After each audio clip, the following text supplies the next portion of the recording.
Hello friends, आज की इस वीडियो में हम जानेंगे कि अगर आपकी डिलीवरी जून, जुलाई या अगस्त में होने वाली है तो आपको किन चीज़ों को हमेशा ध्यान में रखना है। अब देखिए, डिलीवरी का टाइम पास में आ गया है तो आपको ऐसी कोई गलती नहीं करनी है जिससे कि आपको डिलीवरी में किसी तरह की प्रॉब्लम हो, बच्चे को प्रॉब्लम हो। और मैं कुछ आपको ऐसी बातें भी बताऊंगी कि डिलीवरी के बाद आपको अपनी कैसी केयर करनी है जून, जुलाई या अगस्त के महीने में। तो चलिए वीडियो स्टार्ट करते हैं। सबसे पहली चीज़ देखिए, ये गर्मियों के मौसम है। इस टाइम पर बहुत ज़्यादा ह्यूमिडिटी रहती है, उमस रहती है और गर्मी का मौसम रहता है, तो हमेशा जो है अक्सर हमारा ठंडा खाने का, ठंडा पीने का मन करता है। पर अगर आपकी डिलीवरी की डेट बहुत पास है तो इस टाइम पर आपको ठंडा नहीं खाना चाहिए। ठंडी कोल्ड ड्रिंक हो गई, ठंडी आइसक्रीम्स, ठंडा पानी, ये सब आपको अवॉइड करना है। अगर आप नॉर्मल डिलीवरी चाहते हैं तो बिल्कुल ही अवॉइड कर दीजिए, क्योंकि देखिए ज़्यादा ठंडा पानी पीने से जो आपकी मसल्स है ना वो अच्छे से रिलैक्स नहीं हो पाएंगी, जो कि नॉर्मल डिलीवरी के लिए ज़रूरी है। तो इसलिए जितना हो सके आप गुनगुना पानी पीजिए, ये आपके डिलीवरी में आपकी बहुत मदद करेगा। नंबर 2, ये जो महीने होते हैं जून, जुलाई, अगस्त, ये मौसम होता है कि कहीं कहीं बारिश हो जाती है, कहीं गर्मी ज़्यादा है। और इस टाइम पर जो बारिश के महीने होते हैं ना, इसमें इन्फेक्शन होने के चांसेस भी ज़्यादा रहते हैं। तो इसीलिए आप बाहर की जो खाने की चीज़ें हैं वो तो बिल्कुल अवॉइड कर दीजिए इस टाइम पर, क्योंकि इस टाइम पर बहुत जल्दी खाने पर फंगस या कोई भी बैक्टीरियल इन्फेक्शन वगैरह होने के चांसेस ज़्यादा होते हैं। तो जैसे बाहर आपका खाने का मन करता है, गोलगप्पे या कोई भी चाट पापड़ी खाने का मन करता है, तो प्लीज़ इस टाइम पर आप बिल्कुल अवॉइड कीजिए। ये आपके डिलीवरी का टाइम आ गया है तो आपको या बच्चे को किस तरह की प्रॉब्लम नहीं होनी चाहिए। नंबर 3, अब डिलीवरी का टाइम पास में आ गया है तो आपको अगर नॉर्मल डिलीवरी चाहिए तो आपको इसके लिए कुछ कुछ चीज़ें ध्यान में रखनी है। नॉर्मल डिलीवरी के लिए आपको डेली जो है 45 मिनट से लेकर 60 मिनट तक वॉक करनी चाहिए। इसके अलावा आप डक वॉक कर सकते हैं, आप बटरफ्लाई एक्सरसाइज कर सकते हैं। ये सारी चीज़ें आप जब करते हैं तो आपके नॉर्मल डिलीवरी के चांसेस बहुत ज़्यादा बढ़ जाते हैं।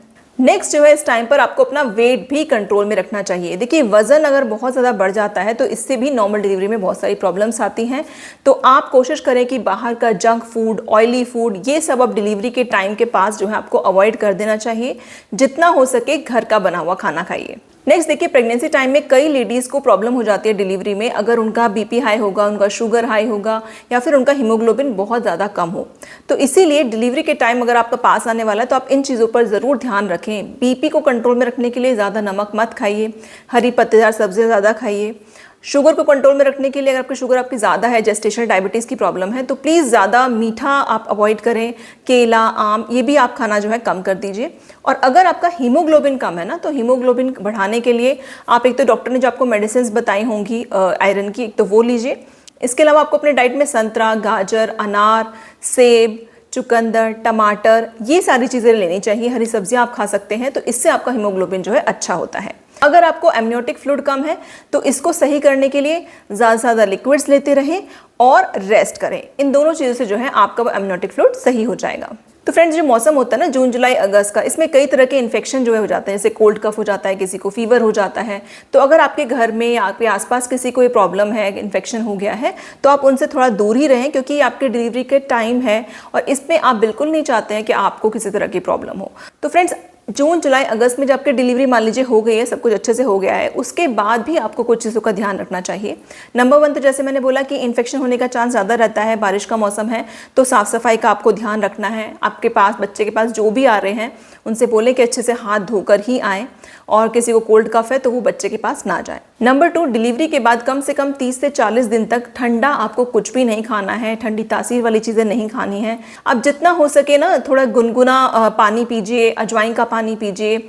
आप गर्म तासीर की चीज़ें जैसे कि आप पपीता खा सकते हैं, आप चीकू खा सकते हैं, आप दलिया खाइए अपनी डाइट में। तो ये सारी चीज़ें जो है आपको डाइट में इंक्लूड करनी है। इससे आपकी रिकवरी भी अच्छे से होगी और साथ साथ आपकी ब्रेस्ट मिल्क सप्लाई भी अच्छी होती है। तो अगर आप चाहते हो ना कि आपका पेट वैसे के वैसा ना रह जाए, तो आप अजवाइन का पानी जो है शुरुआत से ही पीजिए, कम से कम 30 दिन।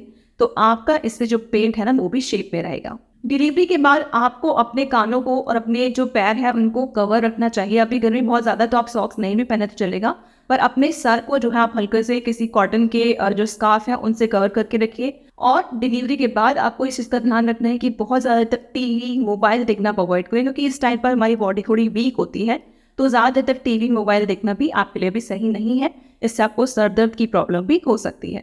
चलो फ्रेंड्स, जो आपके मान लीजिए टाँके हैं, स्टिचेस आए हैं डिलीवरी के बाद, उनकी भी अच्छे से केयर करें। ये ऐसा मौसम होता है, अगर आप इनका ध्यान नहीं रखेंगे तो वो इन्फेक्शन बन सकता है। तो प्लीज़ इन चीज़ों को इग्नोर नहीं करना है, इसमें किसी से कोई राय नहीं लेनी है, सीधा डॉक्टर के पास आपको जाना है, क्योंकि छोटी सी भी गलती से अगर वो पस बन गया है, इन्फेक्शन बन गया है, तो वो ज़्यादा प्रॉब्लम कर सकता है। और बारिश के मौसम में तो आपको इन चीज़ों का बहुत अच्छे से ध्यान रखना चाहिए। डिलीवरी के बाद केयर कैसे करनी है, किन चीज़ों का ध्यान रखना है, बच्चे का कैसे ध्यान रखना है, उनको फीड कैसे कराना है, ये सारी चीज़ें के लिए आप हमारा दूसरा channel my baby care channel को ज़रूर फॉलो करें।